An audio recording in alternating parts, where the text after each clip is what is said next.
Hello friends, good morning. কেমন আছো তোমরা সবাই? আশা করি সবাই খুব ভালো আছো। আমরাও খুব ভালো আছি। তো এখানে দেখছি পাপা সোনা একটা বড় বক্স নিয়ে খোলার চেষ্টা করছে। তারপরে দেখি ওর বাবাও এখানে আছে, আমি তো দেখিনি। পরে দেখি এত বড় একটা পার্সেল এসছে। পার্সেলের মধ্যে কি আছে চলো আমিও দেখবো, তোমরাও দেখতে থাকো।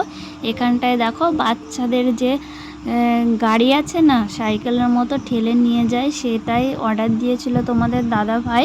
কারণ আরিয়ান সোনা এখন ঘুরতে খুব ভালোবাসে, আর এটাতে নিয়ে ছোট বাচ্চাদের ঘোরা খুবই ভালো হয়। আর কোলে নিয়ে গেলে কিন্তু কষ্টও হয়ে যায়, বাচ্চারও কষ্ট হয়, যে নেয় তারও কষ্ট হয় গরমে। এর জন্য এই গাড়িটা অর্ডার দিয়েছে। তো কেমন হয়েছে গাড়িটা অবশ্যই কমেন্ট করে জানিও। পুরোটা সেটিং করা হলে আমি পরে তোমাদের সাথে শেয়ার করব।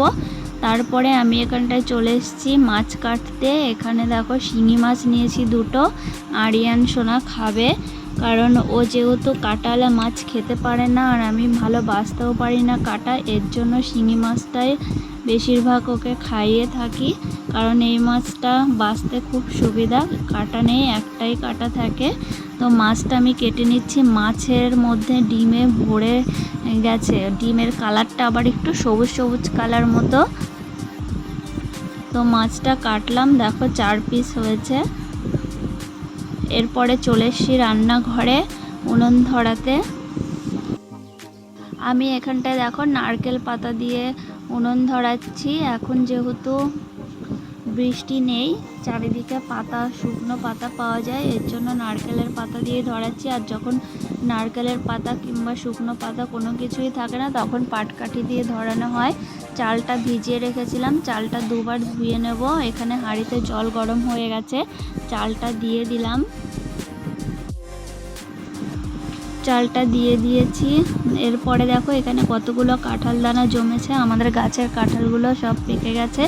এরপরে দেখো আমাদের মুরগি রান্নাঘরে ডিম দেয় প্রত্যেক দিন, ওকে আবার একটু ডিস্টার্ব করলাম। আর এখানে দেখো দুধের সর জমিয়েছিলাম কদিন ধরে, সেই সরটা একটু মিক্সিতে দিয়ে পেস্ট করে নিলাম, নিয়ে এবার ঠান্ডা জল দিয়েছি। আর উপর দিয়ে দেখো এরকম ঘিগুলো ভেসে উঠছে, এগুলো আমি তুলে নেব। তুলে একটা বাটিতে জল দিয়ে তার উপরে রাখবো, পরে জাল দিলে যেটুকু ঘি হবে।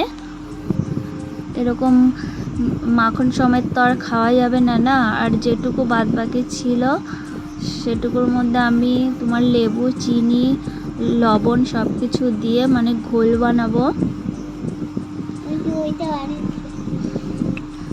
তো এখানে দেখো আমার ঘোল রেডি হয়ে গেছে। এবার দুটো গ্লাসে ঢেলে নিচ্ছি, নিয়ে এবার আরোহীকে দেব, মানে আমার মেয়েকে, আর আমি 1 গ্লাস খাবো। এখানে দেখো আমি নিয়ে খাচ্ছি, তো দারুণ লেগেছে খেতে। আর এখানে দেখো আমার মেয়েও খাচ্ছে, ওর তো গোঁফ হয়ে গেছে সাদা। তারপরে দেখো এখানটায় মাখনটা এরকম জলের উপরে ভেসে উঠেছে। আজকে আর এটা জাল দেব না, অন্য এক সময় জাল দেব। এটা এখন আমি ফ্রিজে রেখে দেব। তো আর একটা বাটিতে আমি তুলে রাখলাম।